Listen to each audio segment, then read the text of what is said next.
ఇక్కడ ఇక్కడ స్ప్రెడ్‌షీట్‌లో 1 year sales data ఉంది. ఈ సేల్స్ డేటాలో ఏ కస్టమర్ ఎంత ఆహ్, ఖర్చు పెట్టినాడు, మనకు బిజినెస్‌కి ఎంత హెల్ప్ చేసినాడు, 10 సెకండ్ల లోపల తెలుసుకోవాలి. ఎట్లా తెలుసుకుంటారు? ఓకే. మనం ఏం చేద్దామంటే దీనికోసం పివట్ టేబుల్‌ని ఉపయోగిద్దాం. పివట్ టేబుల్‌ని ఎట్లా ఇన్సర్ట్ చేయాలి? దాన్ని ఎట్లా ఉపయోగించాలి? దానికి చాలా ఉపయోగాలున్నాయి. మనం ఫస్ట్ ఉపయోగం నేర్చుకుందాం. ఇన్సర్ట్ ట్యాబ్‌ని క్లిక్ చేద్దాం. తర్వాత పివట్ టేబుల్ అని ఉంది కదా! ఈ డ్రాప్ డౌన్‌ని క్లిక్ చేస్తే ఫ్రమ్ టేబుల్ రేంజ్ అని ఉంది. ఫ్రమ్ ఆహ్, ఎక్స్టర్నల్ సోర్స్ అని ఉంది. ఫస్ట్ ఏదన్నా ఒక సెల్ మనం సెలెక్ట్ చేసుకోవాలి. చేసుకొని పివట్ టేబుల్ ఇన్సర్ట్ చేద్దాం. చేస్తే ఇక్కడ డైలాగ్ బాక్స్ వచ్చింది. కొత్త స్ప్రెడ్‌షీట్‌లో చేయాలనా? ఇదే స్ప్రెడ్‌షీట్‌లో చేయాలనా?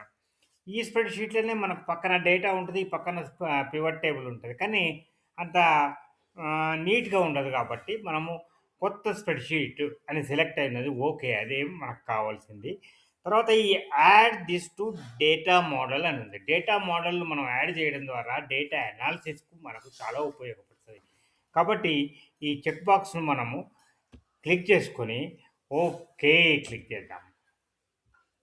ఇప్పుడు చూసిర్రా? లెఫ్ట్ సైడ్ ఏమో ఇది పివట్ టేబుల్. రైట్ సైడ్ ఏమో దీనిలో ఉన్నటువంటి ఈ టేబుల్‌లో ఉన్న ఫీల్డ్సు అవన్నీ కూడా మనకిక్కడ ఉన్నాయి.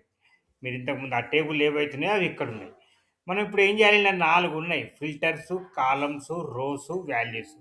మనం రోస్‌లో కస్టమర్ ఎంత చేసిండో కావాలి కాబట్టి కస్టమర్ నేమ్‌ను మనం రోస్‌లో పెడదాం. మనం ఇంటర్చేంజ్ చేసుకోవచ్చు. జస్ట్ డ్రాగ్ అండ్ డ్రాప్ అనమాట అంతే.